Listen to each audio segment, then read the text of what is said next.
Alison Wylie, who came to us in 1985, fresh out of her PhD, and stayed with us until 1998. And those of us who knew Alison during that period know that she had a big impact on Western, not just in the philosophy department, but across the entire university. So it's a real pleasure to have you back again, Alison. She left us to go to Washington University in St. Louis, and from there she went to Barnard, Columbia, and finally landed at the University of Washington, where she is now. So she's come a long way, and we're glad that she's back to see us.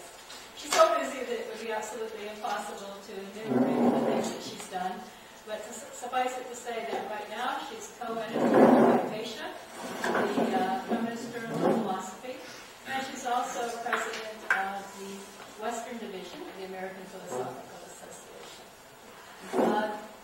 Alison is appointed both in philosophy and in anthropology at the University of Washington, the kind of appointment that she's always wanted. And this allows her to work very closely with people in both fields. In archaeology in particular, there are special problems about evidential reasoning. All across philosophy of science, we worry about how values play into objectivity. But in archaeology, where you're trying to get collaboration among parties, some academic and some not, who bring explicitly partisan views to the table, one has to recognize that to some extent these views are sources of bias, but also rich resources for correction and for better evidential reasoning. And I'm not absolutely sure that that's what Alison is going to talk about today, but it's part of her work that I deeply admire. And it is in fact suggested by her title today, Plurality of Pluralisms, Collaborative Practice in Archaeology. So please join me in welcoming Alison Wylie home again.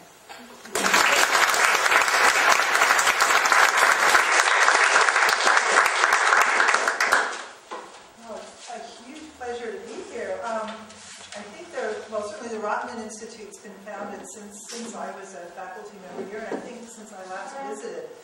And it's tremendously exciting to see the way the mission of the Rotman Institute is framed, bringing together all areas of philosophy with interests and concerns and about science. So it's an honor to be back specifically for this lecture. Thanks very much. So, just to begin, innovative modes of collaborative practice. Is this okay? Innovative modes of collaborative practice are transforming archaeology, in the process generating examples of methodological and conceptual pluralism that are proving to be powerful catalysts for creative insight. Kathleen got it exactly right. That's what I want to focus on today. What I have in mind are not the interdisciplinary collaborations that have long been stock in trade for archaeologists, working with paleoethnobotanists and geologists and material scientists and a whole range of other disciplinary practitioners, but rather the intellectual as well as the pragmatic partnerships with descendant communities, especially Aboriginal, Indigenous communities, but also a whole range of other descendant communities and stakeholders. While the impetus for these collaborations is almost always, in the first instance, moral and political, they arise from demands for respect, reciprocity, and consultation. Increasingly, they are robustly epistemic.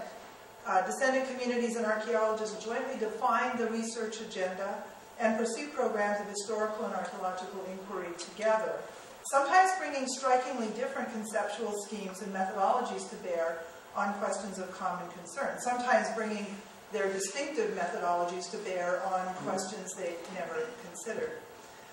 This growing tradition of collaborative practice has provoked some sharply critical science wars-style rebuttals from skeptics who decry the compromises that they believe it entails for properly scientific archaeology. They insist that the kinds of pluralism endorsed by the advocates of these projects, of collaborative projects, cannot but undermine objectivity conceived in terms of impartiality and value neutrality. The fear is that such collaborations open the door to parochial, highly politicized interests and to non- or anti-rational values that are the antithesis to scientific inquiry. Among high-profile reactions of this kind within archaeology, The archaeologists in the crowd will know these in gory detail.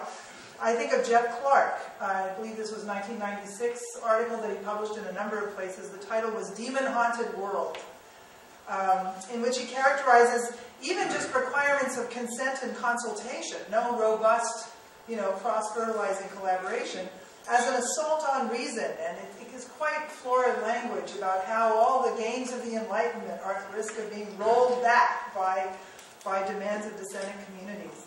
And then more recently, Bob McGee, 2008 article in American Antiquity. He's at the National Museum of Civilization here.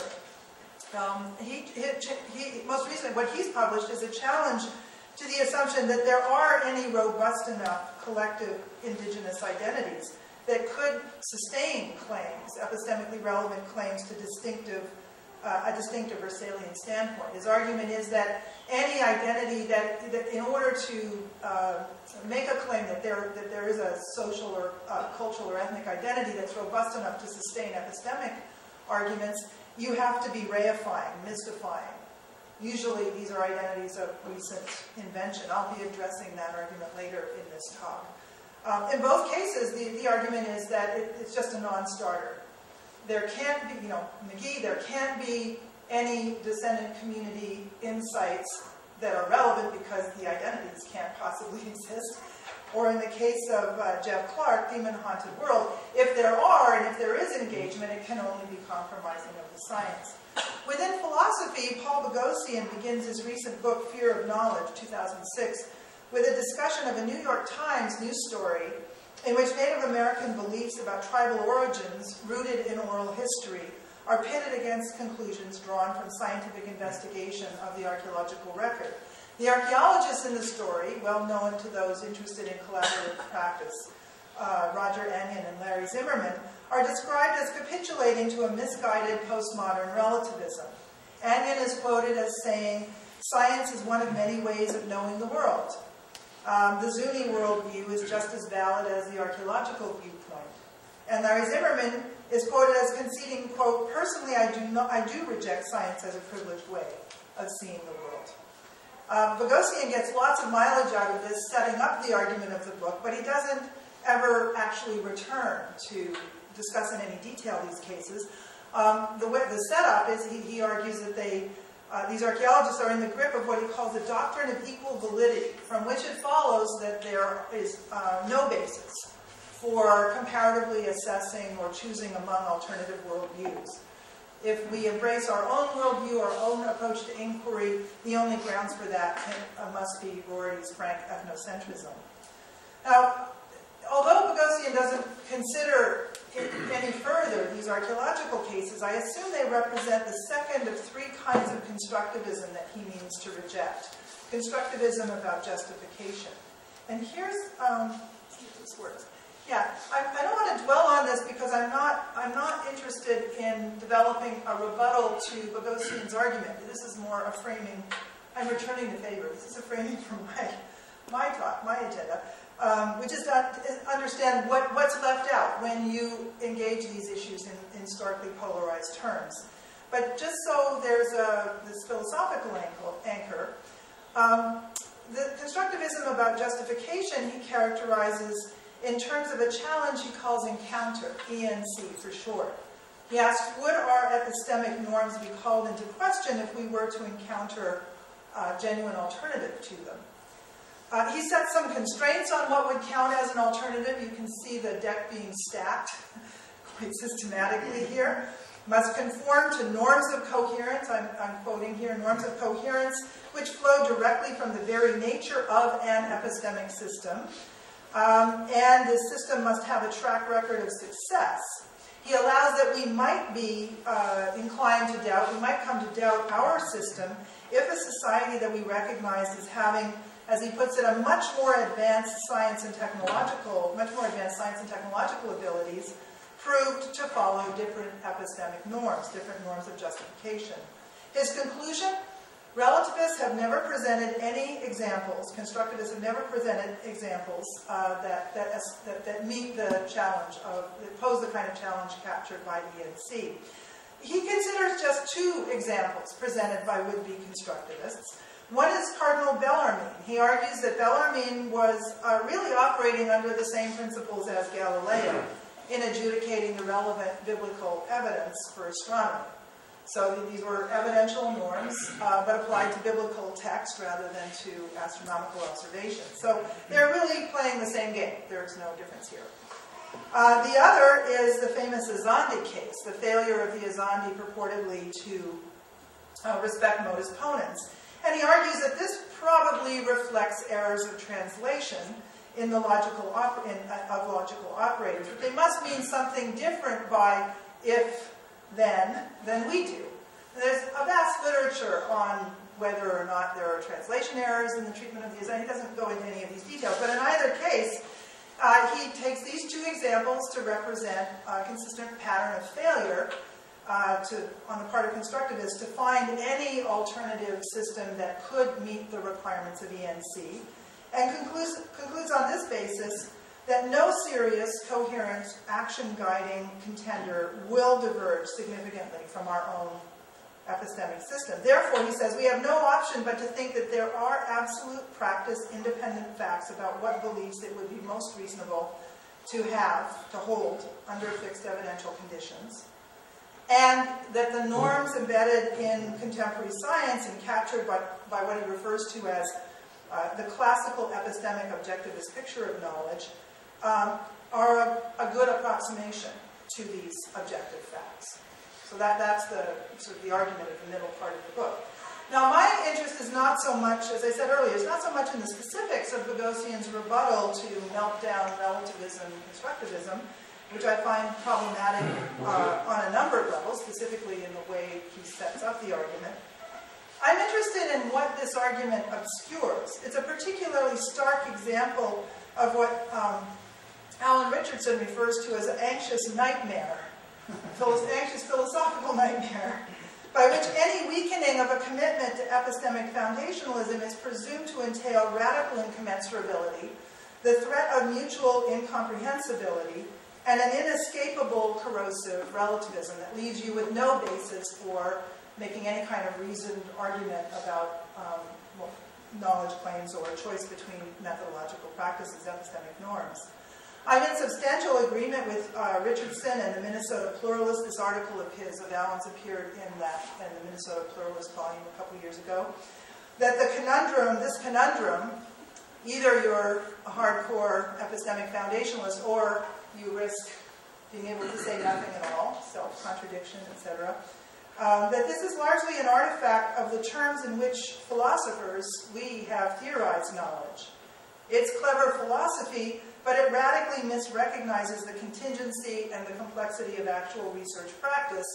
And in the process, it obscures a lot. It obscures the more prosaic forms of pluralism that are a key source of creative insight. In fact, the impetus for the dynamic evolution of research practices in quite a few traditions, and I'm focusing here on archaeology.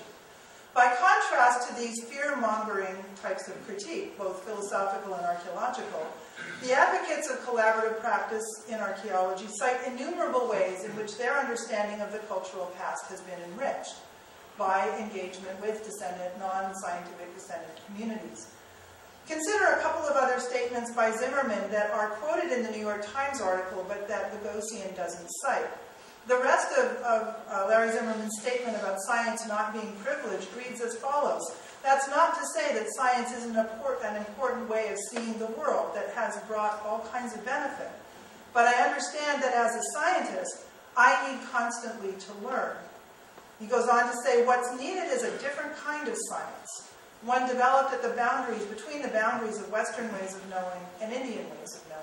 In fact, Larry Zimmerman now is doing a lot of work with homeless people, so these are lessons, these are insights that he carries into many other contexts, not only in engagement with indigenous Aboriginal communities.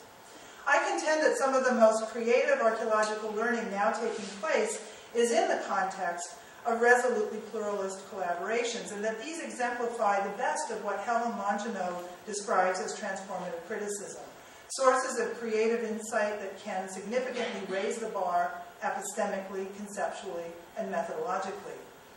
I'll sketch at the end an argument I've developed elsewhere that when these projects succeed, they powerfully illustrate the virtues of extending the cognitive social norms of Longino's proceduralist account, specifically the fourth of her four social cognitive norms, that tempered equality of intellectual authority, beyond the confines of the scientific community. Along the way, my aim is to bring into focus some of the diversity of pluralisms that are a source of creative insight in these projects. By no means do they all or even often exemplify the kinds of the positions that are starkly opposed in the debates that the critics, I'll refer to them, normally, the stark opposition set up by critics who invoke science and nay-science that are the stuff of anxious philosophical and archaeological nightmares. So to begin, I want first to consider some of the kinds of challenges to which archaeologists doing collaborative research are responding. This will be familiar to many of you, so I'll move quickly through this.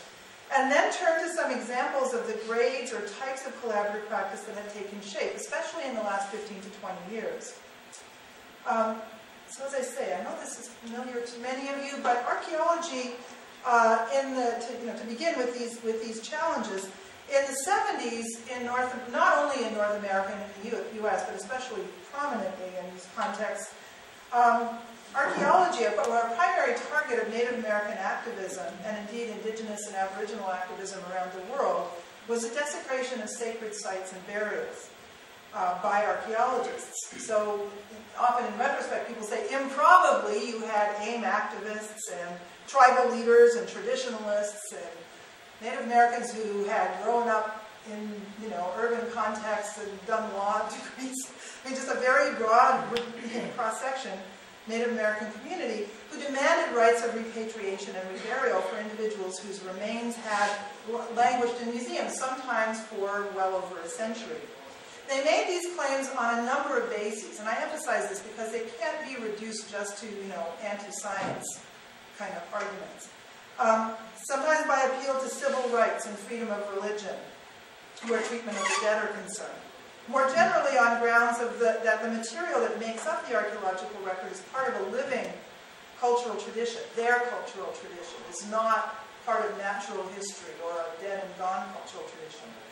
In this, indigenous and aboriginal peoples directly challenged the presumption that had animated archaeological and much physical anthropological research in the salvage mode for well over a century, that indigenous peoples were disappearing or had disappeared, and that the cultural history and traditions to be salvaged were significant, not to a living community, but as an element of world history, as part of, and sometimes natural history. We think of the Museum of Natural History and the big anthropological collections in New York. This principle is made explicit in reactions to repatriation legislation in the 90s, when it claims that ancient skeletons belong to everyone, that no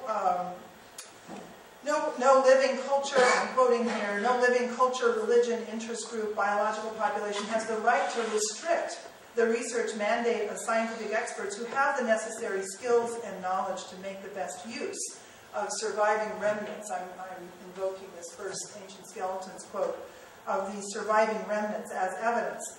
In the context of centuries-long political and legal struggle, these claims, often understood internally to be expansive and inclusive, not intended to be insulting or appropriative. But in the context of legal struggle and political struggle, these could hardly be more provocative. Consider Lori Ann Witt's classic 1998 assessment of strategies of appropriation by which indigenous peoples had been dispossessed of their land and then their material culture, intellectual property, and her concern in that context, increasingly medical and biogenetic resources. Beginning with territorial rights, Witt argues that appropriation turns on two reinforcing legal claims. First, a declaration that the land Europeans encountered in the Americas and elsewhere was unoccupied, that it was terra nullius, to use the legal terminology, therefore in the public domain, usually accomplished by fiat of European definitions of what counts as occupation, that, for example, would not recognize traditional homelands in which people didn't have settled, nucleated villages or town sites, but actually had traditional use access to resources and were mobile. or if necessary, and in many contexts, by forcible displacement of Aboriginal peoples. Once that's accomplished, then it's a straightforward move to convert the definitionally public land, vacant property, public land, into private, individual property.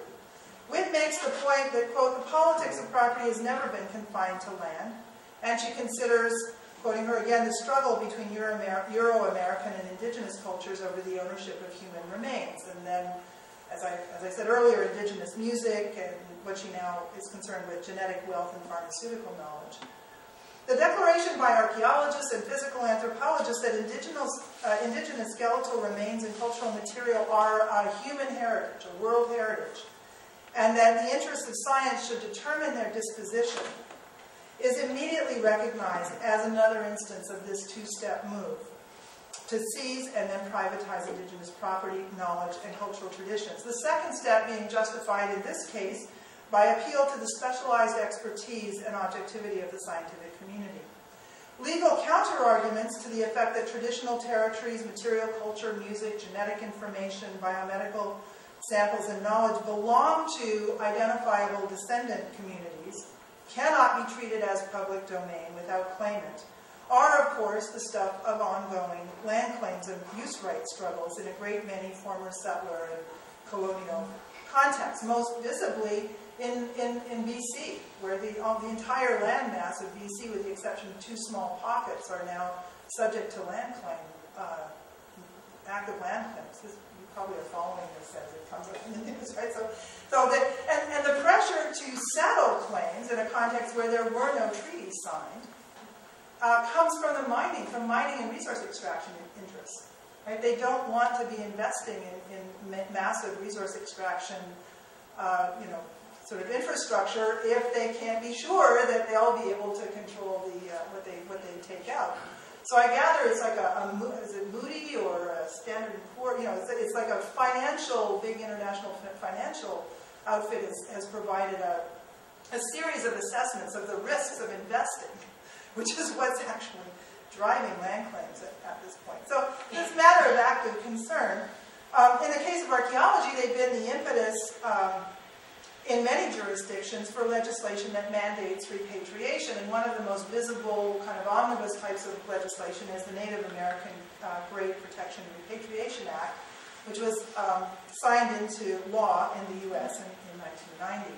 But it's by no means a unique piece of legislation. This regulatory framework and the political activism that brought it into being is one of the most visible, the most highly formalized, but it's by no means the only challenge archaeologists now face to the way they've done business in the past. So, and what I mean by that is not only are there other counterpart forms of legislation to NAGPRA in a number of jurisdictions, but also claims coming from a whole range of stakeholders, not only Indigenous Aboriginal communities. Together, these demands for accountability have fundamentally transformed the conditions under which archaeology is now practiced. Now, as earlier, it's not surprising that responses to this sea change fall along a continuum from hostile resistance through minimal compliance with requirements of consent and consultation, through a range of creative collaborative forms of practice in which control over archaeological goals and products, conduct, and authority is redistributed among partners. These all, to varying degrees, transform disciplinary authority structures, but they have quite different epistemic and methodological implications. So to start with the kind of minimal, or sort of the low end of this continuum of practice, what's at stake minimally is a demand that archaeologists respect the interests and sensibilities of descendant communities, even if they don't credit them with epistemically compelling norms of justification or systems of belief. So archaeologists are under pressure now for some decades to actively consult with indigenous communities whose heritage they study, and increasingly to negotiate terms of access and consent for any research they undertake. So it's standard that you might now have to submit a project to tribal IRB review and develop quite complex memorandum of agreement or understanding that determine exactly what it is you can study, what you can do with the results, who owns the data, who owns the publications, and so on. It's actually not that different from human subjects reviews and constraints in other contexts. I mean, when archaeologists are horrified by this, there are analogies in other human, regulatory frameworks for human work with human subjects that have, there are counterparts for pretty much every aspect of the MOAs and MOUs that are currently in place. So often the main outcome of these negotiations is that archaeologists, practitioners have to do archaeology in culturally sensitive ways. That can mean a proscription against destructive testing of material already recovered, or destructive excavation and testing of sacred sites, burials, or sites in general. It may require blessing and cleansing ceremonies, now a standard part of archaeological research and also presentations on tribal land. It certainly requires respect for cultural norms of access to and publicity about special objects, sites, and traditional knowledge. Increasingly also it requires archaeologists give something back, requirements of reciprocity and participation. So minimally plain language reports that bring the results of research back to an affected or descendant community of stakeholders. Also, education and outreach programs, capacity building, training, and employment of community members. So, an argument made by Eldon Yellowhorn, among others, in the Canadian context, is that it's not enough just to provide employment for a local community as labor on archaeological sites. That it has to be employment of a kind that is building skills and capacity that will be useful to that community in other ways. And increasingly what you see documented in, for example, this column in the Society for American Archaeology newsletter of the Archaeological Record, Working Together, are descriptions of community-initiated projects of all kinds that have very little archaeological content and much wringing of hands. Nothing I did, nothing I was trained in as an archaeologist prepared me to, fill in the blank, help develop an interpretive center, help develop fair trade networks, might even, help develop archaeotourism, and you can see archaeologists being anxious sometimes about the implications of that. So those are the range of kinds of practices that are often required now as a consequence of or that are the outcome of active consultation and requirements to get consent. In principle and often in practice, even though requirements of consent, consultation, and reciprocity may constrain what archaeologists can study, they leave the archaeology itself largely unchanged. Archaeologists can pursue questions of their own internal definition in accord with disciplinary conventions that define what counts as empirical adequacy, interpretive or explanatory credibility, but subject to requirements that they explain what they're doing and why, that they get permission and follow protocols of respectful, culturally appropriate practice. Sometimes these protocols are predicated on distinctive indigenous traditions that include belief systems and oral histories of the kinds that some archaeologists have long disdained and that are at issue in the New York Times story that Bogosian was citing. A classic statement on the matter is from the anthropologist Lowy, 1915. I'm sure it wouldn't be hard to find updates of this. I cannot attach to oral traditions any historical value whatsoever. Now notice he's referring to indigenous aboriginal cultural traditions. There's a whole world of classical archaeology that took cultural tradition quite seriously. It wasn't a question. But this is in a context of North American anthropological inquiry, anthropological archaeology. So there's no requirement that archaeologists embrace, on this first mode of engagement, there's no requirement that archaeologists embrace the substance of these beliefs beyond respecting the fact that they matter to those with whom they work, those whose cultural traditions they study. It's rather like the injunction that you should be quiet when you enter a cathedral in Europe, that you not, party like a rock star and do obscene things in the context of a cathedral. You don't have to be a believing Christian to see that you have to respect those requirements. So the pluralism represented by this baseline mode of practice is, I suggest, a tolerant but non-interactive pluralism, a kind of syncretism by which archaeological and indigenous modes of understanding and methodologies coexist, not always easily, but no longer with priority automatically granted to the scientific when it comes to questions of access and use. There's nothing here to alarm Bogosian. And in fact, the statements he quotes from the New York Times are not at all unusual in these contexts. Often, so you could imagine Anion or Zimmerman saying, yes, I respect the Zuni worldview.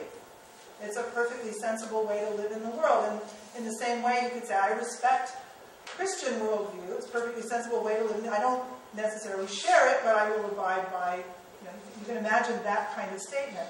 Often enough, they signal respect for epistemic difference in the absence of epistemic engagement. Very often, however, the process of consultation, especially of finding meaningful forms of reciprocity, gives rise to more robust and epistemically consequential forms of collaborative practice.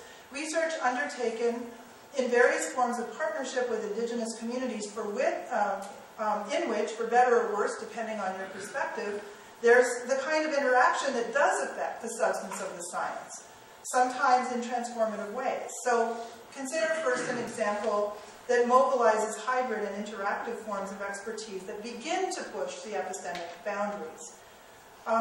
This is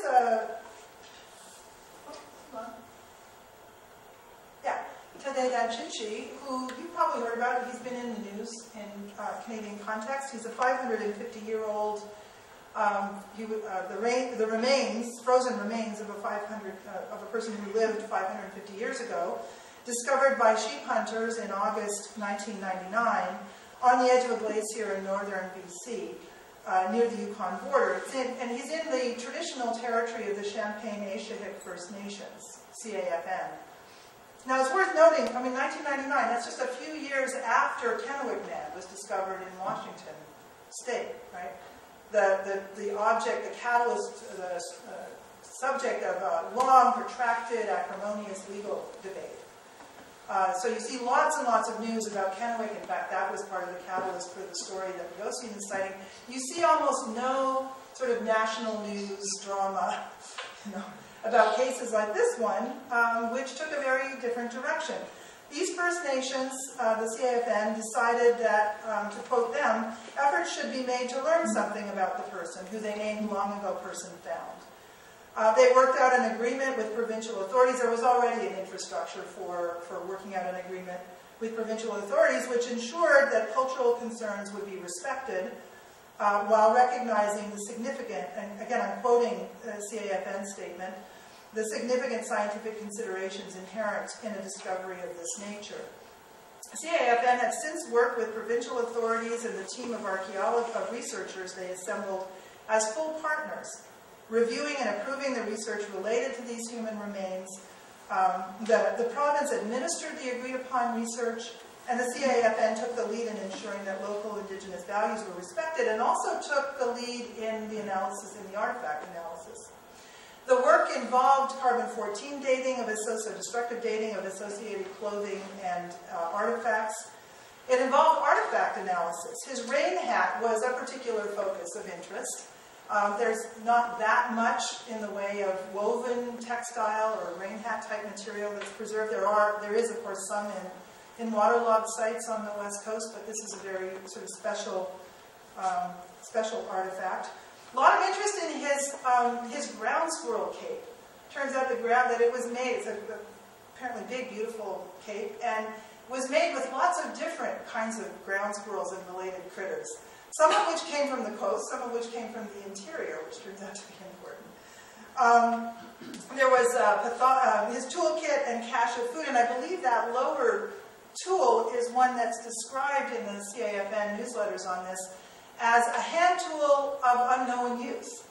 We've got the whole thing, including sinew, stuff that normally doesn't survive in archaeological context, and nobody really knows what it was for. There are lots of other kinds of tools that were of more obvious, the function was more obvious, more recognizable. There is also a full pathology workup and a food residue analysis, a complete autopsy. If you remember the story about Otzi, the frozen guy up in the mountains at the border between Austria and Italy, he's like, I think he's like 5,300 years old, so he's a lot older than Kware Damchinchi. But in his case, I don't know if it's because of the nature of the preservation, they just did needle testing to get at what was in his digestive tract. With Tade Damchinchi, they did a full autopsy. So they were able to reconstruct in about 3-hour increments everything he'd eaten over the previous 3 days before he died, top to bottom, the whole thing. And there was just fascinating details, especially like mineral residue from different water sources, different kinds of seeds that don't digest so well, and so on. So anyway, tons of fascinating interesting outcome and what he ingested in those 3 days.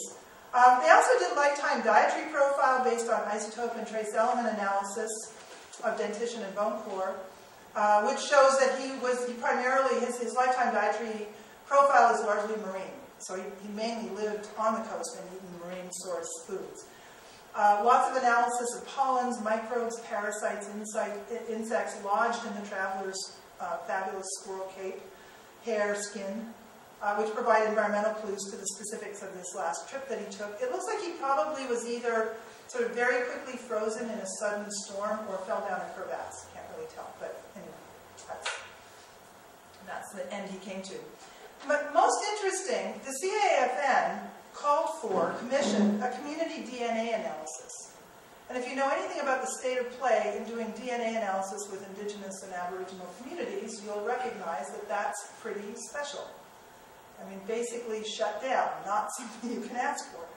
They wanted a community DNA study. I think they sampled like 200 people because they wanted to determine which family and clan group should handle the burial, the memorial and burial for Pluralism. It was important to know if there were any living relatives. So what's been learned? He was 18 to 20 years old, had traveled roughly 100 kilometers in the 3 days before his death, likely in the summer, given the insects and other things, pollens and stuff. As I said, his lifetime dietary profile indicates that he lived on the coast, ate a marine diet. The food and water residue from his most recent meals make it clear that his trip originated at the coast, and you can specify quite closely which route he followed into the mountains.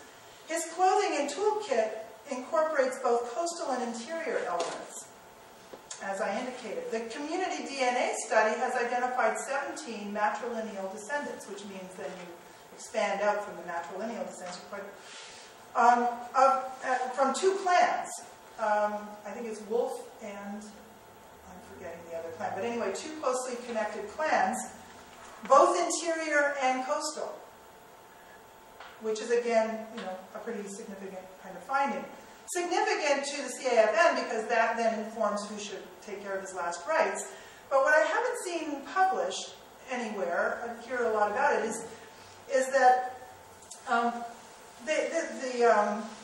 this sort of interior and coastal combination in the artifacts and DNA based affiliations call into question ethnographic and archaeological reliance on reified ethnic categories that give primacy to geographically localized tribal affiliations rather than family clan affiliations. So the Aishik and Champagne, I gather, understand perfectly clearly that primary affiliations are with family, and that cross-cuts tribal territories. But the stuff of land claims of 100 years or more of sort of ethnographic and legal articulation of who claimants are has really reified tribal affiliations as the dominant one. So this represents a significant challenge, a significant insight of ethnographic and archaeological input. Koredan Chinchi's remains were cremated and scattered where he was discovered after these samples had been taken and analyzed. There's a book summarizing the results of the research and also the collaborative process, which I believe is in press. It should be out soon. So this is a case where formal infrastructure for collaborative work made significant scientific work possible, including work that addressed questions of interest to the First Nations that weren't, in fact, on the agenda for archaeologists, or medical anthropologists, or glaciologists, or paleoethnobotanists, among others, who made up the scientific research team. Even though the types of inquiry required to address these questions do fall squarely within the ambit of conventional archaeological science. It's also a case, it's also a case which illustrates the fact that Indigenous partners have long had to cultivate an understanding of and to navigate the norms of Euro-American knowledge production, authorization, and aligned legal traditions. They are, of necessity, skilled cultural translators who have considerable meta-expertise and sometimes interactional expertise in and about fields in which they are not themselves contributory experts. And I'm using here the terminology put into circulation by Collins and Evans. I don't necessarily want to invoke the whole of the baggage of Collins and Evans' book rethinking expertise, but these are, I think, quite useful distinctions and concepts. So, in this puts, because indigenous communities have to be savvy, translators and, in a sense, consumers of scientific research types of expertise, it puts community partners in a position to make sophisticated appraisals of the contributory expertise of the scientists with whom they collaborate, to judge what various scientific specialisms might bring to the project, what they can ask of their collaborators, at the same time as they bring their own contributory expertise to bear as cultural advisors, museum, and cultural heritage professionals. More challenging and more rewarding epistemically are collaborative partnerships that grade into what I'm calling a dynamic pluralism or an interactive pluralism of the kind that defenders of objectivity and disciplinary autonomy love to hate. These include a range of projects that have taken shape in recent decades. There are antecedents, but especially in the last 25 years, in which community members are directly involved in the intellectual work of archaeology, working with archaeologists to set the research agenda, shaping both the process and the products of archaeological inquiry. The goal here, as described by George Nicholas, who is at Simon Fraser and runs intellectual property issues and cultural heritage, a big SHRP network grant project. The goal is not only to make archaeology accountable, as he puts it, to redress real and perceived inequalities in the practice of archaeology, but also, and crucially, and I'm quoting George Nicholas again, to inform and broaden the understanding and interpretation of the archaeological record through the incorporation of Aboriginal worldviews, histories, and science. It is, of course, the very idea that archaeological inquiry might be in any way influenced by or held accountable to indigenous Aboriginal understanding of their own history and cultural traditions that really raises hackles. And yet, as I've indicated, a growing number of advocates of collaborative practice are making the case that far from compromising the integrity of their archaeology, these collaborations have greatly enhanced their practice, their science, as science.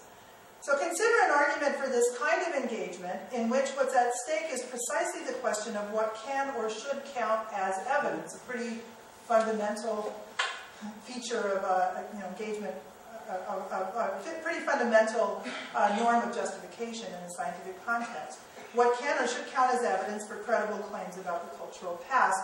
And I'm relying here on this is an argument that's due to Roger Echohawk, a Native American historian archaeologist, I believe still at the museum in Denver, Museum of Natural History in Denver. Some of the starkest confrontations between science and indigenous knowledge are over the standing of oral history, oral tradition, as I mentioned earlier and as Bogosian's opening example illustrates. Echohawk cites a number of reasons for this, and you get them here. On the one hand, tribal elders who are most knowledgeable about oral tradition are often religious leaders who emphasize the spiritual aspects of these traditions and the holism of these traditions. They should be read as one holistic truth. And those who are committed to these traditions feel that analysis of their historical content is inappropriate. Just another example of imposition and exploitation, or at best irrelevant.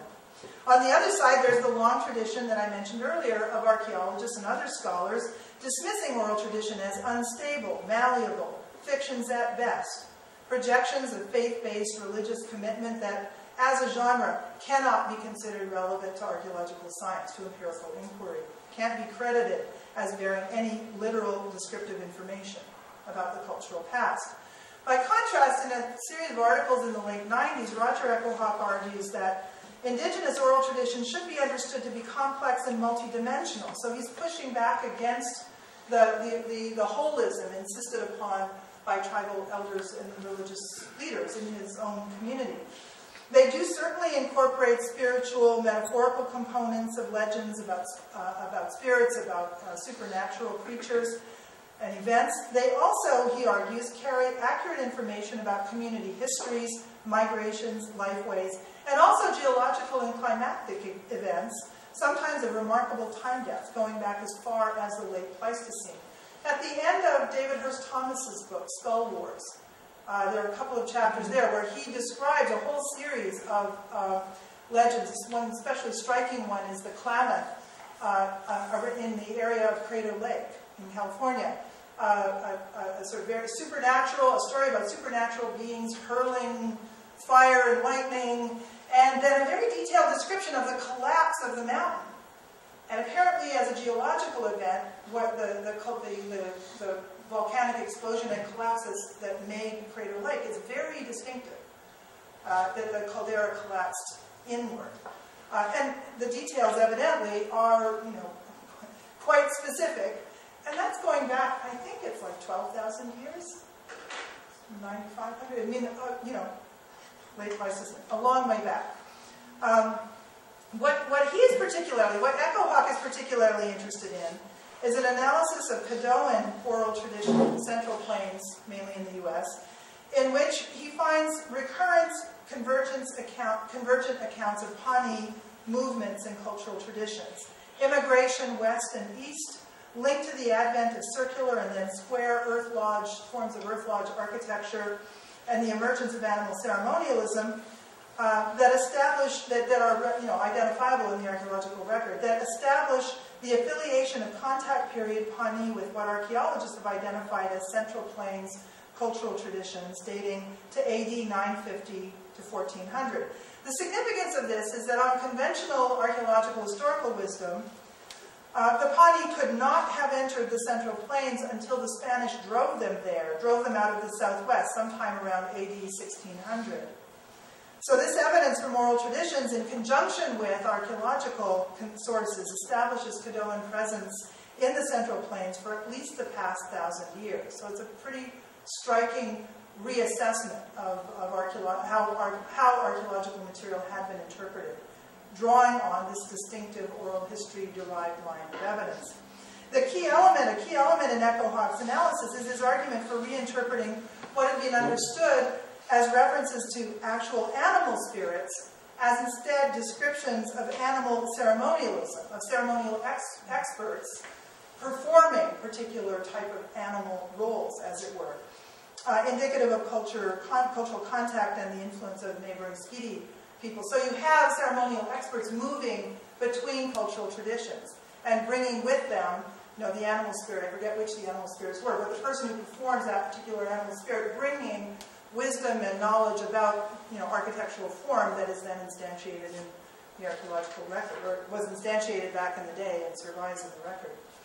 Underpinning Roger Echo Hawk's argument for taking oral history seriously, for considering entrenched norms of justification in archaeology and history, reconsidering these norms that privilege written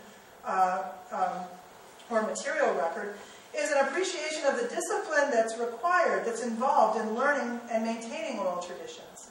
Among the Dakota, for example, I'm quoting here, referring here to Angela Cavender Wilson, it's assumed that, quote, the ability to remember is an acquired skill, one that may be acutely developed or neglected. Wilson describes the discipline instilled in early training and lifelong practice in telling and retelling key life and community histories. In private, small children practicing these stories after dinner every night, in public and more.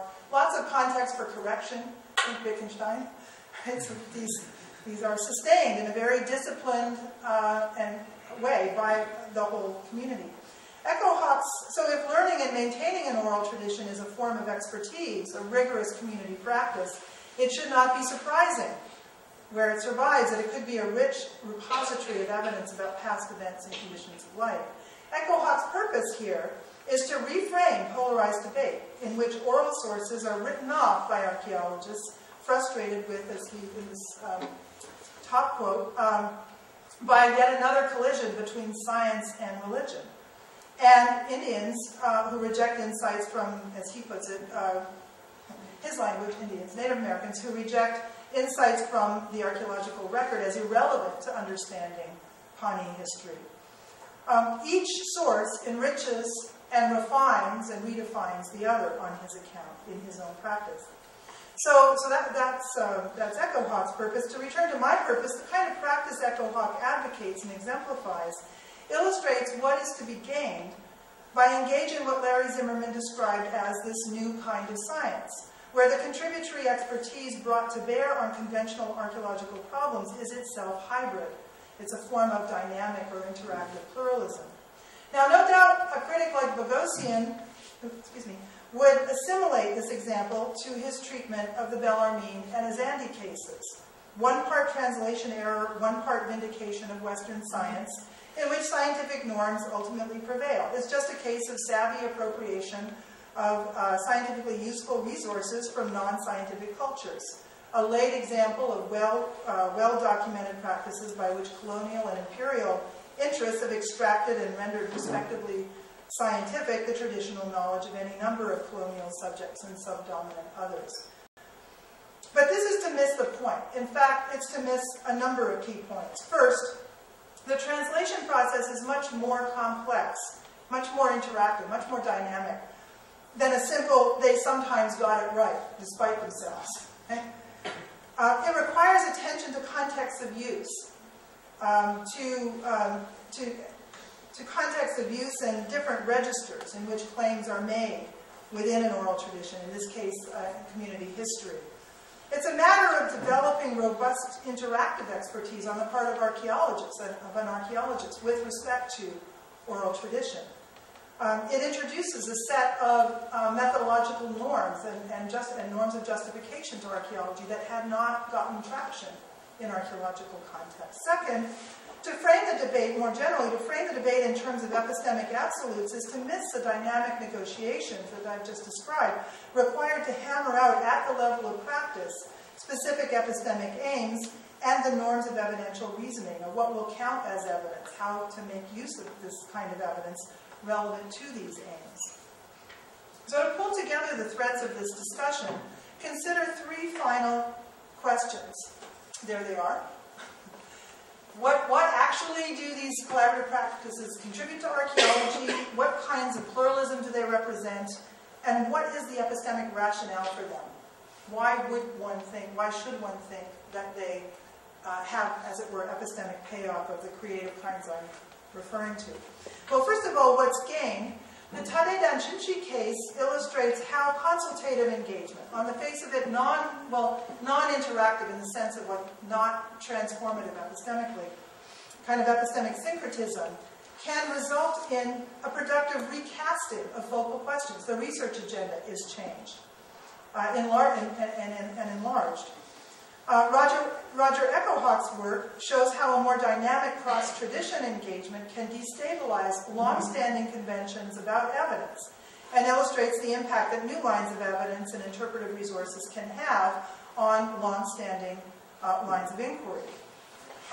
Crucially, both examples illustrate how fruitful it can be to bring a critical outsider or insider-outsider, in the case of Roger Echo Hawk, perspective to bear on disciplinary conventions. The enforced engagement with descendant communities has, in some cases, put archaeologists in a position to recognize just how purpose-specific, how contingent, in some respects, how limited and tradition-bound are the entrenched methodological and epistemic norms of justification that define currently what it is to do archaeological science. In short, archaeologists are finding that if their point of departure isn't an intellectual version of terra nullius, they have potential partners who can significantly enrich not just their store of facts or expand their repertoire of working hypotheses, but keep them epistemically honest and keep sort of the epistemic methodological dimension of the research program, keep it dynamic, keep it developing, keep a critical edge. Where the second question is concerned, I've identified a spectrum of pluralisms manifest in research practice ranging from respectful coexistence to much more dynamic generative forms of CBPR, CBCHR, so community-based cultural historical research, culture historical research.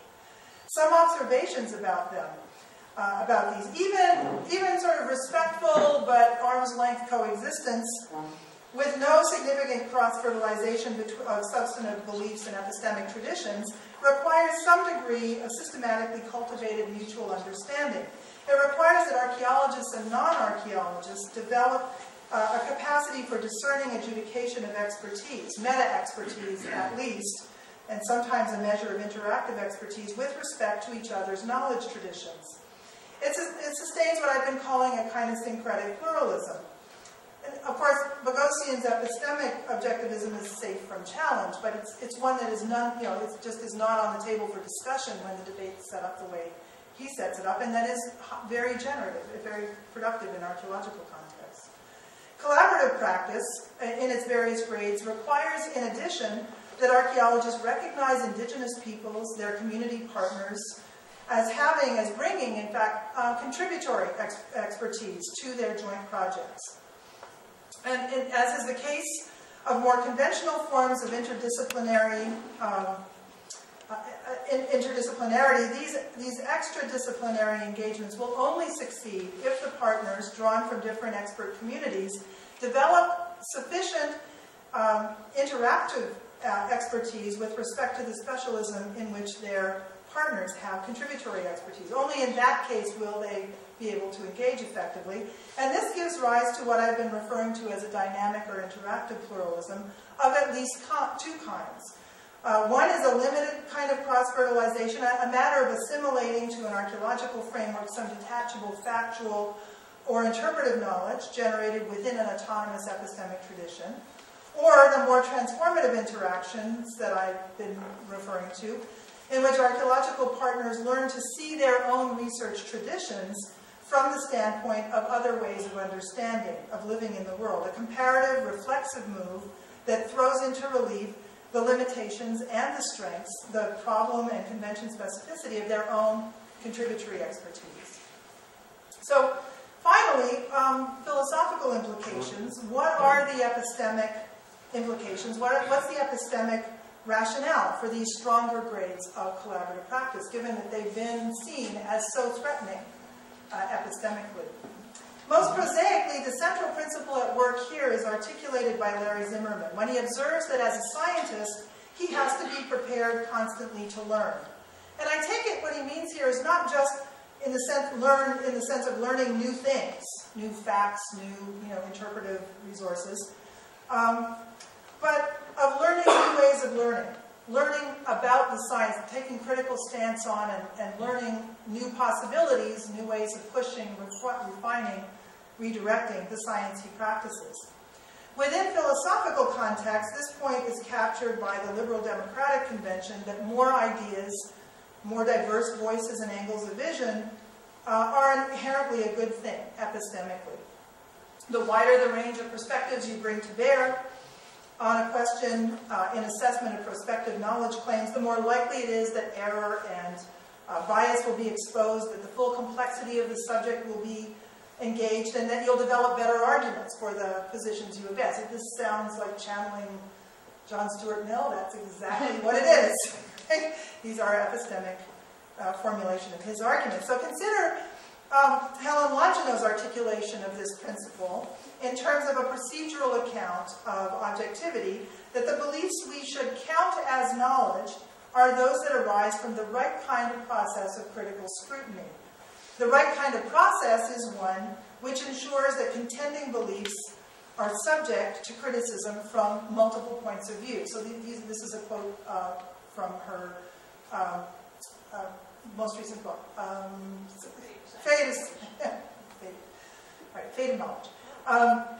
So this right process is one, in effect, that secures the possibility of transformative criticism. Transformative criticism is a term she introduced in her work in the early 90s.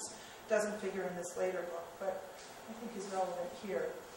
So here are the four, the conditions that Longino characterizes for transformative criticism, for a well-functioning research community, are these four socio-cognitive, social cognitive norms, which she argues should govern the processes of deliberation within scientific communities. What's relevant here is the fourth of these, tempered equality of epistemic authority. A well-functioning scientific community must ensure that hypotheses are exposed to the broadest possible range of criticism. And it's not just a matter of social injustice, but a cognitive failing. If a research community fails to take seriously the criticisms of dissenting voices, or the input of dissenting voices. It's not just that they should be tolerated, they should be actively cultivated.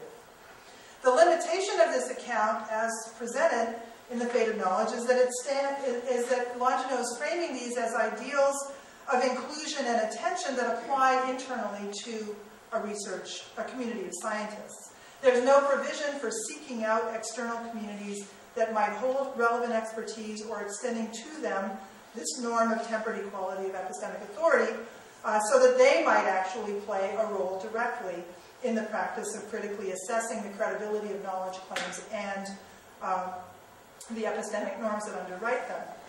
Now, of course, the risk here is that communities of epistemic peers who share common cognitive goals and conventions of practice may also share considerable cognitive lacunae about their subject domain and their own dominant traditions of inquiry, their dominant methodological epistemic norms.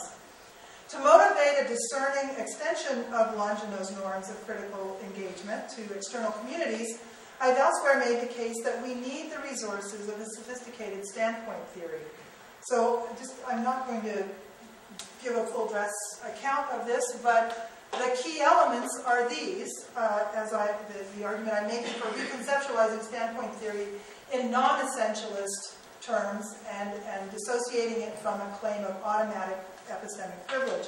The first key claim is the situated knowledge thesis, a recognition that what we experience and know is a function not just of our unique personal histories and talents, but of lines of social differentiation on a structural differentiation on a large scale, on a social scale.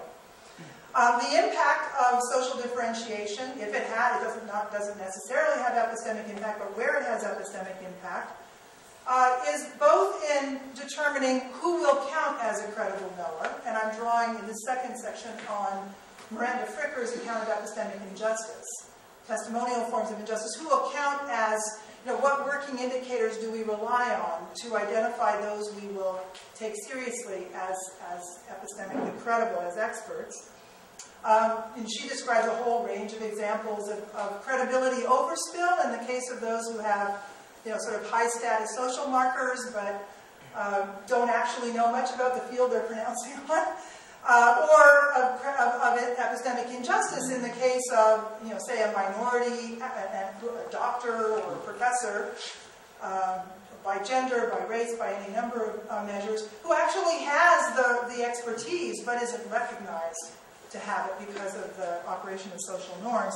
The second component is what she describes as hermeneutical, in connection with hermeneutical injustice, that there may be developing within a community that's marginalized a whole range of epistemic resources, conceptual cognitive resources, for characterizing dimensions of the world, social and natural world, that are not recognized typically on dominant epistemic norms as credible, or for which there are not resources to communicate and characterize. So what follows from that is a third point, that there may in fact be epistemic advantage, not privilege, but epistemic advantage on the margins. That those who are socially marginalized and often discounted as knowers may actually be a source of, may hold crucial kinds of epistemic resources. And there are, these kinds of epistemic insights and resources that arise on the margins can take a number of different forms. Most prosaically, those who are socially marginal may be privy to evidence, may develop interpretive heuristics necessary to understand and to navigate dimensions of the social natural world that the comparatively privileged rarely engage or are actively invested in not having to deal with. So you get the whole range of examples in the standpoint theory literature of African American domestic who knows tons of stuff about the wealthy, the wealthy white elites they work for, that even members of the wealthy white elite community don't know because they take out the garbage and then change the bed linen and so on. So that's quite a prosaic kind of epistemic advantage. You just are in the way. You hear things, you see things, you have access to evidence that those in privileged, socially privileged positions may not or are studiously avoid. More controversially, distinctive, unrecognized or unrecognizable forms of knowledge may arise from non-mainstream ways of living in the world. Tacit knowledge, sensibilities that have taken shape quite independently of the traditions that constitute a dominant culture. And that's the kind of claim that in some cases, Aboriginal communities, indigenous communities are in a position to make, that they draw on oral tradition and other kinds of traditions of practice that have deep roots and are autonomous of mainstream modes of understanding and living in the world. Finally, the experience of exclusion and marginalization may itself be a source of insight. Think here of W.E.B. Du Bois on double vision, of Dorothy Smith on the kinds of sociological ruptures, especially by which especially insider or outsiders are in a position to see norms and see the limitations of them, bring critical perspective to bear, that those who comfortably fit a dominant culture, a dominant set of epistemic norms are not aware of, or they just take them for granted. Sometimes combinations of these kinds of advantage, certainly this last kind of advantage, can give rise to a critical standpoint on knowledge production. And I emphasize that standpoint here is an accomplishment. It's not just occupying perceptually or experientially a distinctive social position. It's a critical, reflective appreciation of knowledge production, of the limitations of the norms of dominant forms of knowledge production. Taken together, I argue that these considerations constitute grounds for a presumptive principle of epistemic advantage on the margins. Those who are socially marginal may be epistemically advantaged in ways that are relevant to specific epistemic projects. And that conventional working indicators just don't track, and the conventional epistemic and conceptual resources don't give you, that you don't have the resources to articulate. So the standpoint theory derived principle that I propose, one that I believe makes sense of the kinds of epistemic advantage associated with pluralist collaborative practice in archaeology is the following, that well-functioning epistemic communities, in order to counteract the kinds of insularity now well known from HBS and STS contexts, must seek out critical collaborative engagement with those communities that are most likely to have the resources, not only to fill lacunae and correct specific errors in substantive beliefs, but also to generate a critical standpoint on their own knowledge-making and ratifying practices.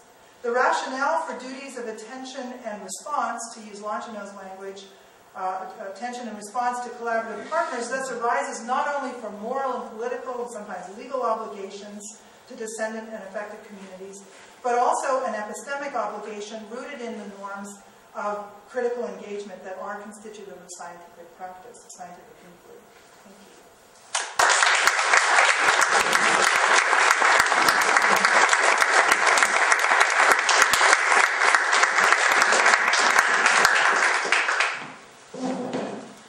Thank you, Alison. We now have time for questions, and I should remark that we'll also be able to entertain questions from colleagues who are viewing the talk through our live podcast. So at the appropriate time, we'll entertain those questions. But you who are in the room get the first shot. Who's in charge of lights in the room? Here. There you go. Yes, Amy. Is there a microphone? place as you ask the questions right here. I really enjoyed your talk, and I noticed that much of the points you made seem to be internal to the practice of archaeology. And I was wondering, it seems to me that there might be another way to motivate some of what you were saying that strikes me also as very important for the practice of archaeology. And so what I have in mind is a story I read recently in Florida that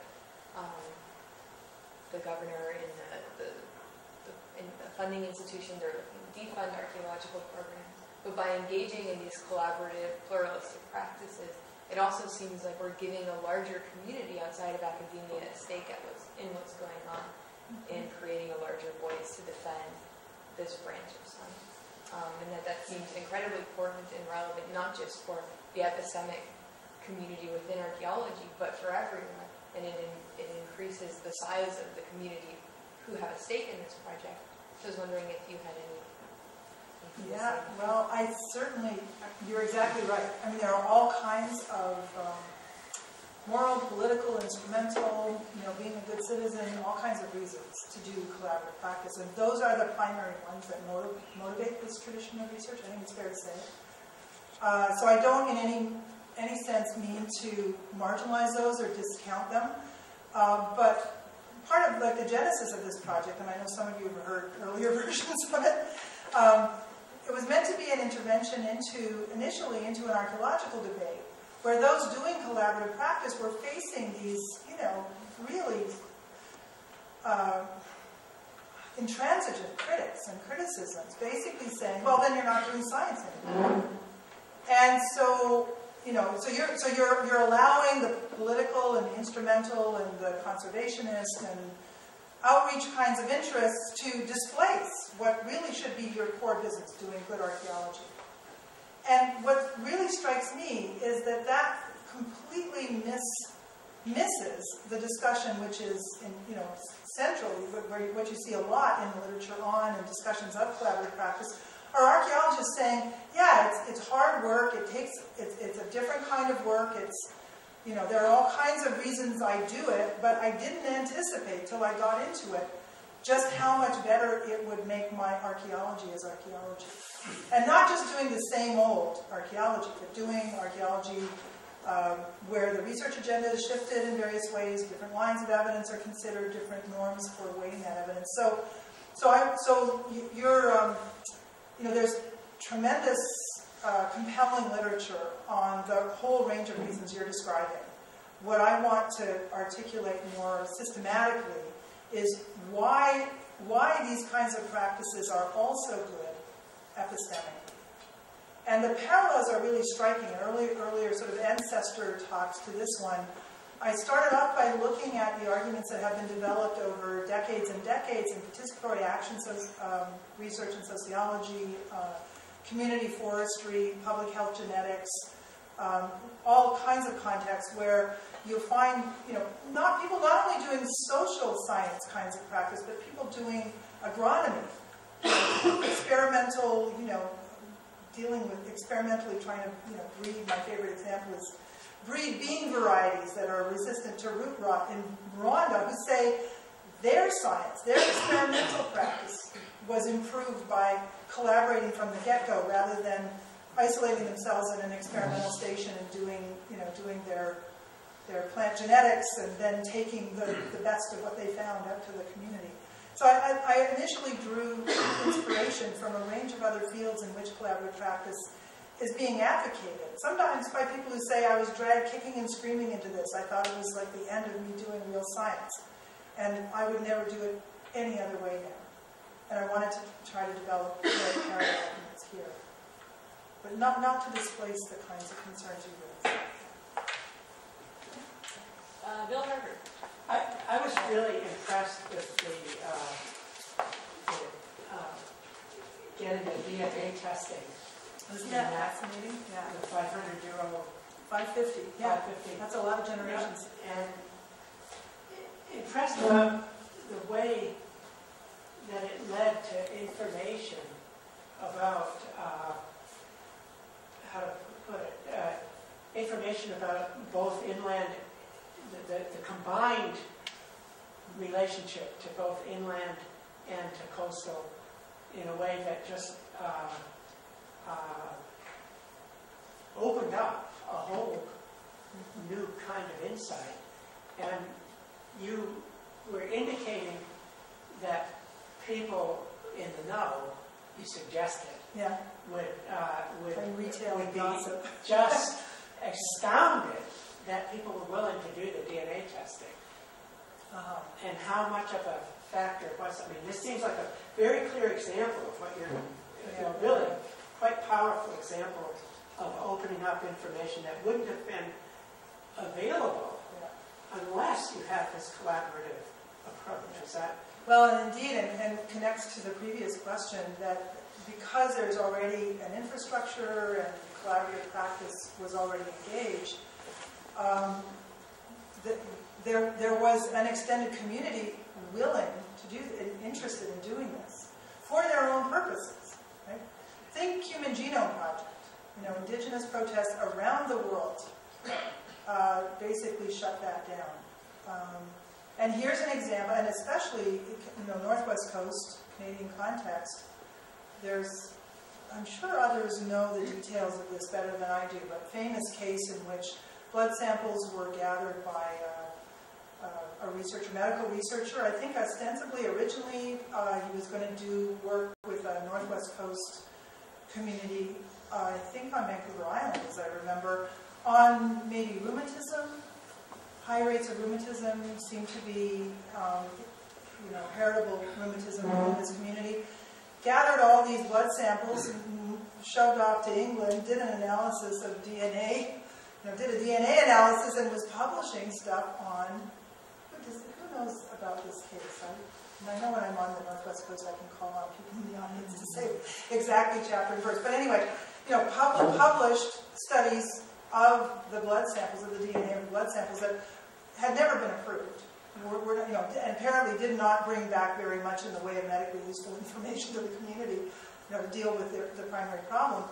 And then when tribal members discovered this some years later, and I've heard various stories about how this happened, outraged. And I gather that a whole lot of the genome bank legislation, Canadian context, infrastructure for determining what use is legitimate of samples of that kind comes out of that sort of case. So it's really fraught in exactly the area with exactly the kinds of First Nations who called for a DNA study. But the intellectual payoff that's so striking is, and again, I wait with bated breath to see the book because I've only heard this in conference discussion and so on, is that it really destabilizes standard ethnographic categories in terms of which Asia, Champagne, and other First Nations have been understood in terms of the land claims kind of legal framework in which claims are negotiated. As it was described to me by one of the people working with them, Asia Champagne understood that there were all kinds of coastal and interior connections. That was no mystery. Here's really tangible evidence of just how deep and connected those are. When I first gave a version of this talk, I just mentioned, this was some years ago, mentioned this case. It was just beginning to get, there were just beginning to be some publications about it. And a geneticist in the audience, an anthropological geneticist, said, well, the results weren't in yet. So it was just the fact that the community was willing to do this that was striking. He said, well, I can't believe there's going to be really anything come out of this because there's so many generations, that's so many generations. And you just think of the dispersal of people, and it's not, it would be an accident if they found anything. There were 17 matrilineal relatives. And then you take those matrilineal relatives, because they're going through mtDNA, and you extend all of their relations. That, again, I take it the tribal groups knew perfectly well that there hadn't been a lot of dispersal and whatever. So it's a compelling account, and what strikes me is that there's not any big dramatic, clash of worldviews, and yet you get some really significant rethinking of these norms of practice. Yeah. Other questions?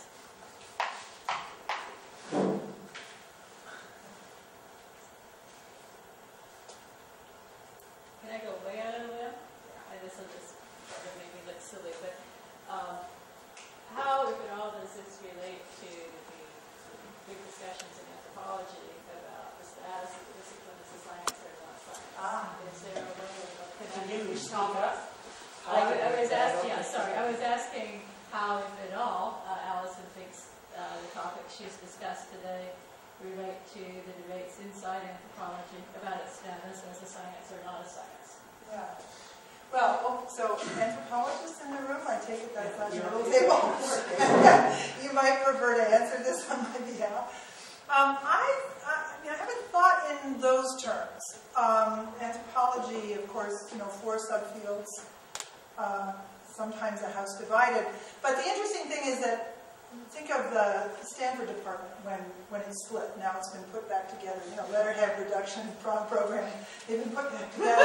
But when they split, it wasn't archaeology, physical anthropology versus cultural and linguistics, right? It was the culturalist, forgetting what the titles were, wing, and the more anthropological science wing. And one of the first things that the culturalist wing did was go out and hire an archaeologist in the form of Ian Hodder, right? Who, is famous for pushing post-processual approaches, more interpretivist, more humanistic approaches. So archaeology itself incorporates more humanistic and more scientific approaches. So I guess the first point I want to make is that it's hard to say anything across the board about what kind of a science anthropology is as a whole. It's even within the subfields, it's a very complex collection of research traditions and research interests. I think that's not necessarily a bad thing if people can actually, some of these models of collaborative practice, the kinds of interactive expertise, the kinds of contributory, bringing different kinds of contributory expertise together, very hard to do, sometimes even harder to do within a self-identified academic discipline than between representatives of that discipline and non-disciplinary partners. But I think there's sort of reflexive lessons here. What's striking on the ground, you may all just hate this, but it strikes me that some of the most interesting post-processual work that's happening now, it's really science-heavy. Post-processual, the more humanistic, interpretivist approach. So a colleague of mine at Washington, University of Washington, University of Washington, Seattle, is a very technical GIS expert. But he's using these technical, spatial analysis, quantitative geography kind of tools to get at cultural landscape. So he's putting that technical work, those technical skills to work to do interpretivist kinds of approaches. So I'm inclined, I think it's an unfortunate debate, is I guess what I would want to say. I take anthropology to be a kind of conjuring of different research traditions, all of which are engaged in different kinds of empirical inquiry. And even the most text-based and interpretivist humanistic traditions, I take it, are engaged in systematic empirical inquiry. It's just a very different kind of practice than, say DNA testing or a wet lab, analysis of dietary status and things like that. Yeah. Thank you. Yes? I'm not sure if this question is on track or not. You can help me see if it is or not. But one thing one often hears is that you can only really have a deep understanding of a phenomenon if it's really simple. You sometimes hear that, and that's why one needs idealization in science. You don't really have science without idealization. So you don't have a deep understanding unless you screen things out, either because they're irrelevant or because it would just be too much information, overwhelming. And I'm wondering, I don't know, I'm just wondering, is there some tension between the need for idealization and the sort of thing that you're talking about? It seems to involve bringing in so much more detail and information. And you even mentioned complexity at one point, like we need to do justice to the complexity of the subject or the phenomenon or something like that. And on the face of it, which is an important qualification, I think, but on the face of it, it seems so different from what one often hears about simplifying, leaving things out, or ignoring irrelevant information. Yeah, well, again, actually, this is Kathleen's question is a great setup for this, because, or leads into this, because there are a lot of different questions one can ask using, that archaeologists could conceivably be addressing. And there's a very strong tradition, certainly at the University of Washington, of work on behavioral ecology. Sort of large-scale, long-term population dynamics within specific physical environments.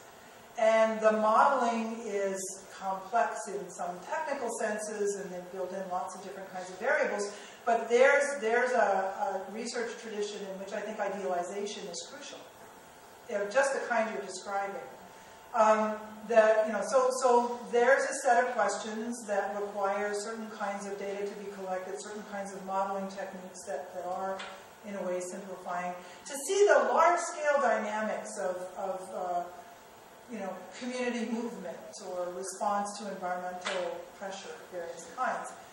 The new archaeology, the processual archaeology of the 70s, 80s, really, certainly not all new archaeologists are processualists, but certainly that was, in a sense, the ideal of the kind of work that the new archaeology was going, was advocating. If you want to do real science, that's the kind of product. Of course, they dolled it up in Hempelian covering law terms, but actually, I think the kind of modeling practices you're describing that are manifest in all kinds of sophisticated life sciences, physical sciences, would have captured better that impulse. The rebuttal to it was, but I'm not doing justice to the post-processual critique, the more humanistic interpretivist critique. The argument was, well, first of all, there are a whole lot of other questions that we might be able to and want to answer that would require that more humanistic understanding, a more interpretivist understanding, might require attention to particular contexts, life ways, forms of practice, traditions. And you want a lot of rich detail. Idealization of a sort is going to be valuable, but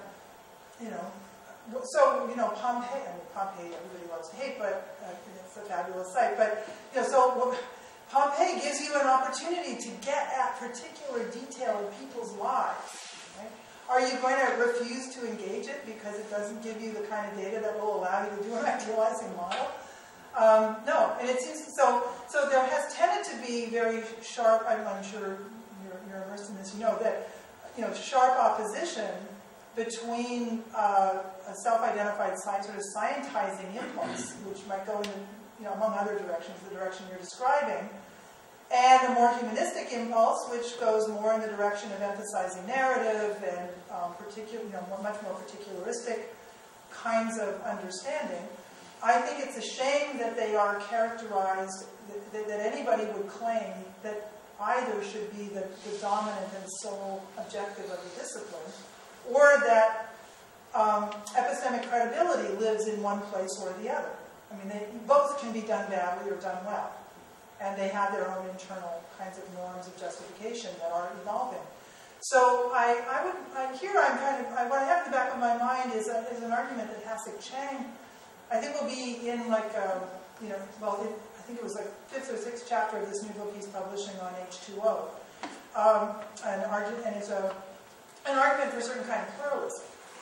And he's, of course, thinking about chemistry and physics and astronomy, physical sciences for the most part. He argues that, in limited beings that we are, we should recognize that, we should not insist that it's always a good strategy to put all our eggs in the basket of whatever research program within a science looks to be getting, moving most quickly and getting the most traction.